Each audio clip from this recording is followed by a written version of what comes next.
Assalamualaikum warahmatullahi wabarakatuh. Selamat datang kembali di channel Kisah Warganet.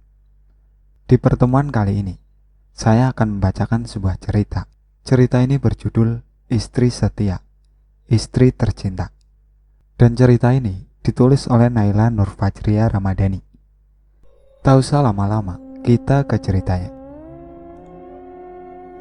Ada sebuah keluarga kecil sederhana, bahagia, dan berkecukupan. Abizar Zain Malik, atau bisa dipanggil Zain, sebagai suami. Fatin Humairah Hasna, atau bisa dipanggil Fatin, sebagai istri. Mereka sudah berkeluarga selama 2 tahun, namun belum diberikan momongan oleh Yang Kuasa, hingga sesuatu terjadi dan merenggut nyawa sang istri. "Abang, Ade pengen bicara sama abang." Fatin memanggil suaminya yang masih berbicara dengan temannya di teras rumah. "Bro, sebentar ya, bini gue kangen," canda Zain kepada kawannya. Lalu beranjak berdiri dari kursi dan berjalan ke belakang menghampiri Fatin. "Ada apa, Dek? Abang masih bicara sama teman abang? Gak enak kan kalau abang tinggal demi pembicaraan yang tidak terlalu penting," kata Zain kepada istrinya. "Ini penting, Bang, sangat penting.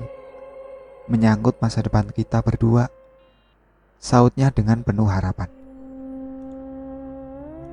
"Iya sayang, nanti ya setelah abang selesai bercakap-cakap dengan kawan abang, nanti baru kita bahas mengenai hal yang ingin kamu sampaikan ke abang." Zain memegang pundak istrinya, lalu pergi ke depan menemui kawannya. Fatin hanya bisa tertunduk sedih, lesu, dan bercampur murung. Makan pun serasa sudah tak sedap lagi baginya. Sudah hampir setengah jam lebih Fatin menunggu suaminya, namun Zain belum juga kembali menemuinya. Sedangkan hatinya telah dipenuhi rasa kekhawatiran yang mendalam. Takut akan penolakan suaminya nanti setelah ia tahu apa yang ingin Fatin sampaikan padanya. Namun Fatin berharap semoga suaminya ngerti kegelisahan yang dirasakan Fatin selama 2 tahun ini. Tiba-tiba Zain menepuk pundak Fatin dari belakang, merangkulnya, dan memberikan seikat bunga mawar untuknya. "Adik, lama menunggu ya? Maaf, tadi abang antar kawan abang sebentar, terus mampir ke toko bunga. Abang ingat kalau adik suka sekali dengan mawar putih. Ya sudah, abang belikan seikat untuk adik. Indah tidak?" tanya Zain. "Terima kasih bang, indah, sangat indah bang," seru Fatin sambil mencium pipi suaminya. "Mawar putih itu mengingatkanku kepadamu, Dek. Sewaktu dulu kamu dijemput orang tuamu secara paksa karena aku belum mempunyai pekerjaan tetap.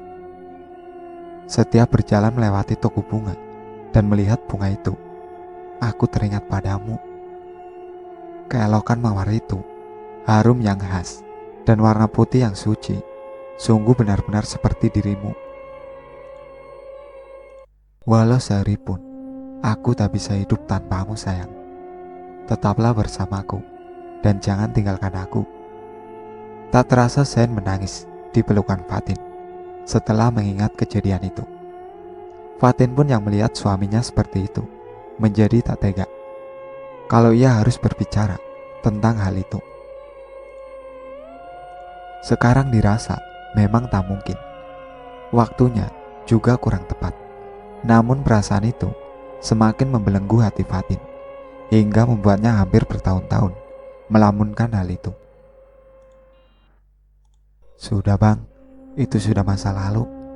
Sekarang aku di sini bersamamu, di sampingmu, sampai maut memisahkan," ujar Fatin sambil mengelus-ngelus rambut suaminya.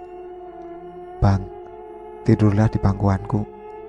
Ada yang ingin kubicarakan padamu," pinta Fatin. "Baiklah dek, aku tahu kau sudah menunggu terlalu lama untuk membicarakan masalahmu. Sekarang katakanlah." Balas Zain disertai menata badannya dan tidur di pangkuan istrinya. Apakah abang merasa rumah ini sepi, sunyi, seperti kekurangan sesuatu?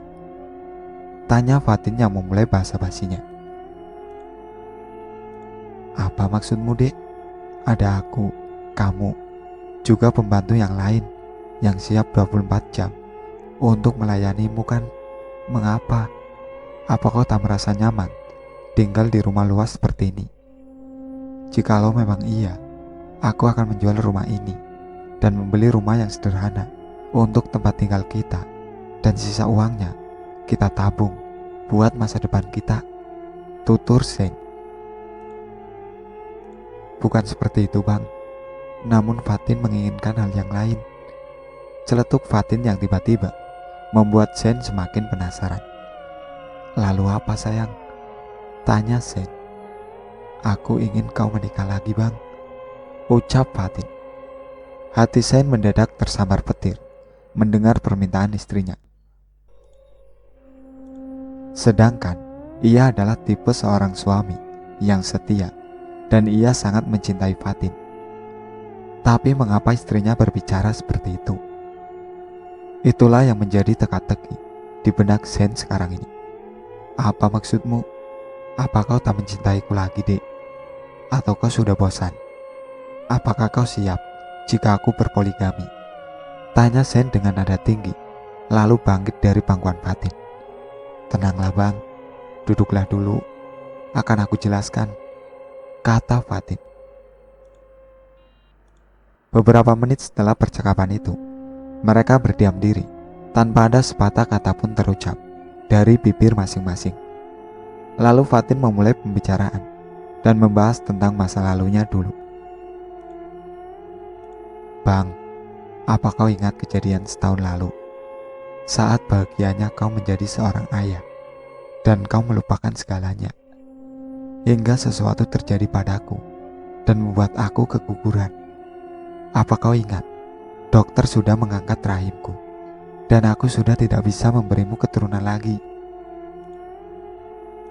Kita sudah merahasiakan semuanya dari orang tua kita. Namun ayahmu kemarin berkata, ia ingin segera menimang cucu. Mengingat usianya yang sudah tua, ia ingin menghabiskan sisa umurnya dengan bermain bersama cucunya. Tutur Fatin yang kemudian menangis pilu mengingat kejadian itu. Zain yang tak tega melihatnya bersedih, segera memeluknya dan mengusap air mata istri tercintanya itu. Maafkan aku, sayang. Aku terlalu larut oleh kemarahan, sehingga aku tak tahu apa maksud dari tujuanmu. Sayang, kau tak perlu memberatkan pikiranmu sejauh ini. Kita bisa mengadopsi anak, atau jika kau mau, kau bisa ambil satu solusi, yaitu bayi tabung, ucap Zain. Jangan, Bang, itu terlalu beresiko. Ayahmu menginginkan cucu dari darah dagingmu, bukan dari orang lain. Please, Bang, aku mohon, turutilah permintaanku. Fatin memohon pada suaminya hingga bersimpuh di kakinya, membujuknya supaya Zain mau menerima saran darinya. Berdirilah, Fatin.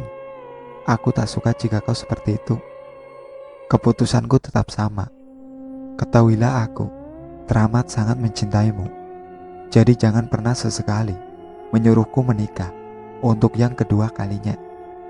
Jika kau mau, kau bisa ambil salah satu saran dariku, sahut Zain disertai kemarahan yang memuncak, lalu pergi ke kamarnya, meninggalkan Fatin yang masih dalam keadaan terpukul.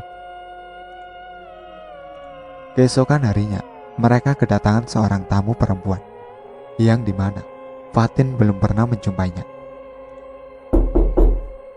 Assalamualaikum. Terdengar sayup suara perempuan dari luar rumah yang berpintu emas itu. Waalaikumsalam. Iya, tunggu, teriak Fatin dari dalam rumah. Ia segera turun dari tangga, memakai hijabnya, dan langsung membukakan pintu. Takut apabila ada tamu penting. Maaf, siapa ya? Tanya Fatin sambil menggernyitkan dahinya dan memandangi perempuan yang belum dikenalnya itu dari atas sampai ke bawah. Hai mbak, aku temannya Zain. Namaku Subaidah. Apa Zainnya ada di rumah? Tanya perempuan berwajah manis itu. Oh, ada mbak.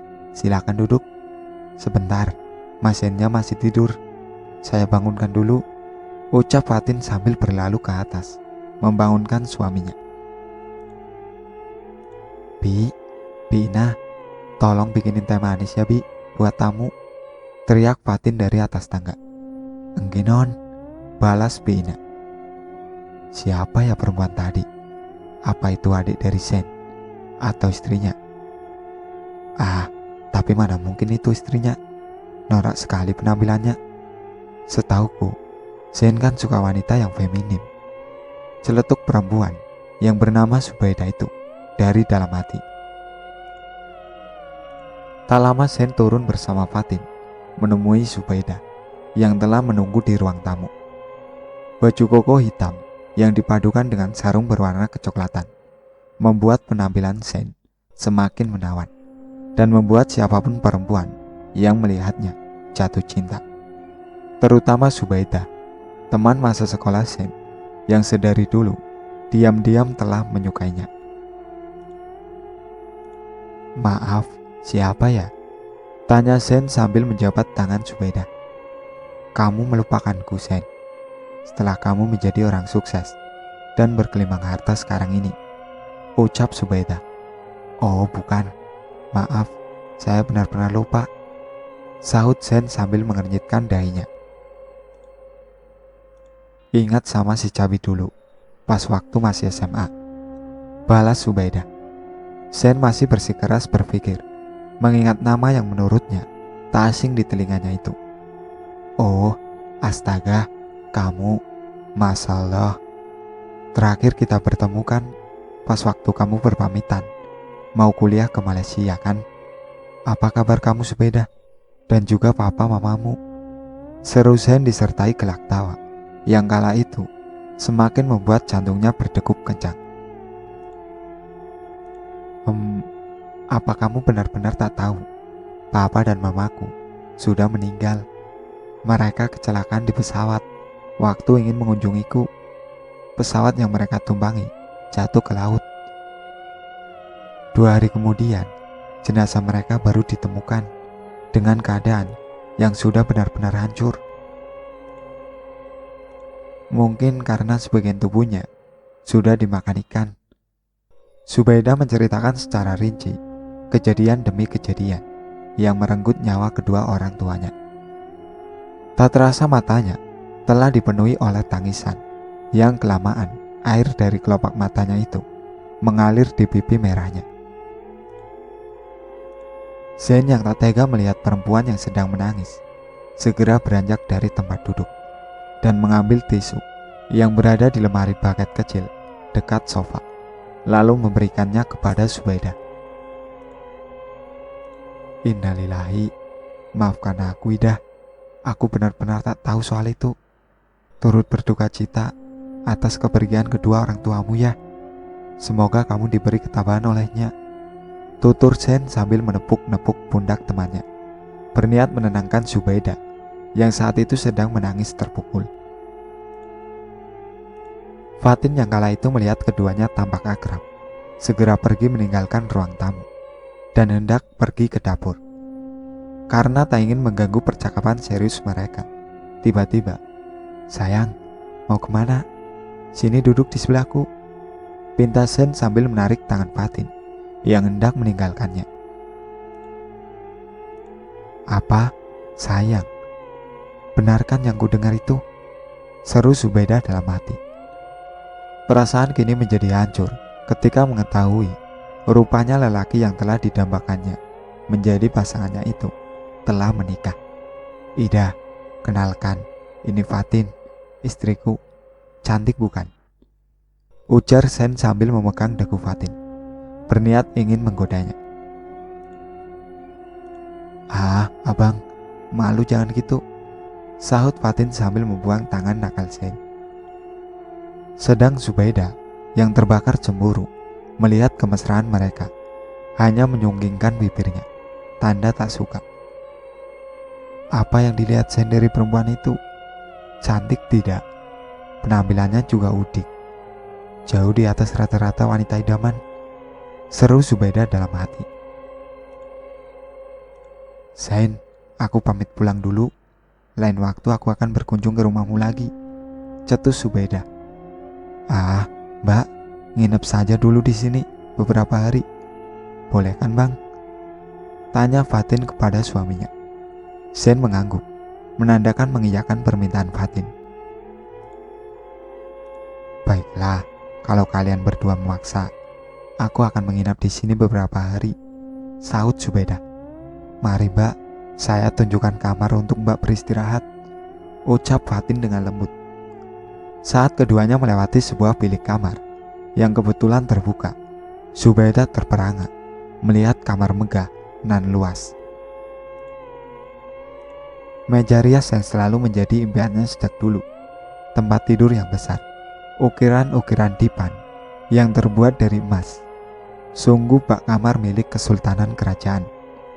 Ia lalu masuk ke kamar itu tanpa disuruh oleh penghuni rumah, memandang leluasa setiap sudut-sudut kamar. Tak serta-merta hidungnya mengendus aroma pengarum lavender yang menyebar luas di dalam kamar. Lalu ia merebahkan tubuhnya di tempat itu sambil menikmati suasana sejuk dan damai yang dirasanya seperti di surga. Namun Fatin, lagi-lagi, mengganggunya menikmati hayalannya.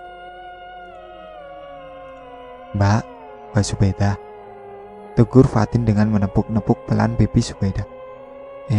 Maaf, kamar siapa ini? Indah sekali. Apa boleh aku menginap di kamar ini saja? Pinta Zubaida.